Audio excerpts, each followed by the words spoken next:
એ માણસ પાસે મારા જીવનની ભીખ માંગુ જેના જીવનમાં મારું કોઈ સ્થાન જ નથી. રાધા બનવાને હતી હામ.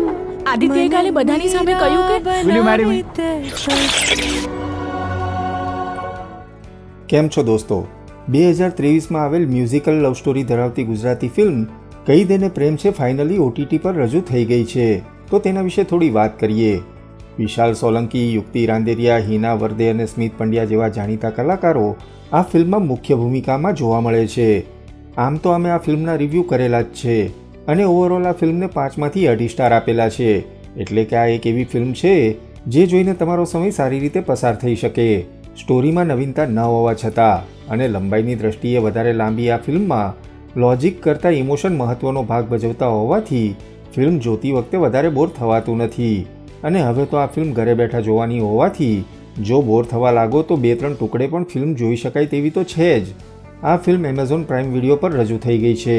તો ફિલ્મ જોયા બાદ તમને કેવી લાગી તે કમેન્ટ કરી જણાવજો.